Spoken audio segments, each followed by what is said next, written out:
their loved ones, while others may be holding grudges.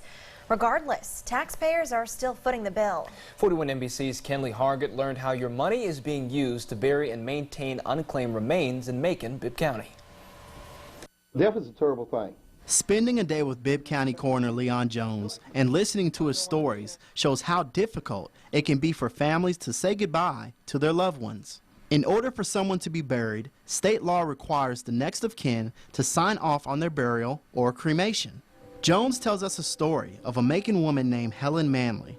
Before her death, she had already paid for her funeral, but when it was time to lay her to rest, her grandson would not sign the paperwork. I tried to tell the gentleman, you don't owe the funeral home anything, sir. She had a pre-need, it's paid for, and he said he wasn't going to do anything. Jones says many times family disputes cost the county money, time, and resources because someone would not sign off on their burials. It's the disconnection with the family. It's a family squabble that somebody want to bury the hatchet. In addition to Manley, Jones is dealing with 5 other cases. He explains the only legal way to lay them to rest is for the coroner to get permission from the court. Without the authorization, Jones and the county could face a possible lawsuit. The minute I sign some cremation authorization, somebody gonna come in from southeast Nevada and say, you cremated my daddy without my permission, I'm gonna sue you. Currently, Jones has 6 urns of human ashes sitting in his office, but funeral homes are storing hundreds more of unclaimed remains. By law, it's supposed to come to the coroner's office of that county if the family hadn't retrieved the cremains in 10 days. If funeral homes brought me all the cremains, I'd probably quit. Douglas Fraley is an administrative assistant at Bentley & Sons Funeral Home in Macon.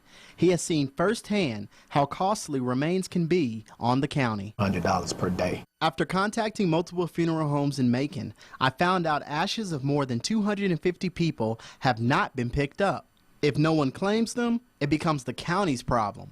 Here at Evergreen Cemetery in Macon, this is the final resting place for those who cannot be identified, also known as John Does.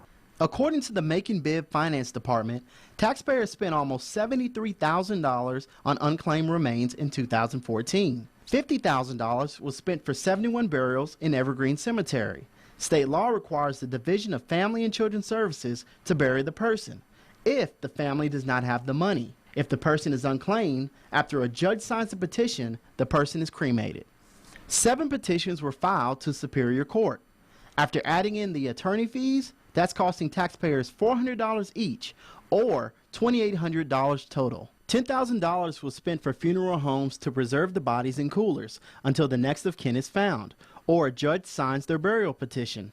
Each time a body is transported, whether it's from the hospital to a morgue or to the funeral home, it costs $150, totaling $10,000 last year. I think it's also the government's responsibility to go after those citizens and enforce their obligations as well. I think it's fine. We have to take care of our people, so if we've got to do it by spending taxpayer money, that's what we've got to do. Jones works every day to help the county save money, but he needs the community's help. Have a will, have what you want, sit down and discuss it with your loved one, your next of kin. Funeral homes also have options that can alleviate some financial worries for those left behind. When a family member comes in and they will pay something down and monthly make payments to kind of preserve the bill in the future. Making the burial process easier and costing taxpayers less money. In Macon, Kenley Hargett, 41 NBC News. Jones says the cost of unclaimed remains is higher this year compared to this time last year.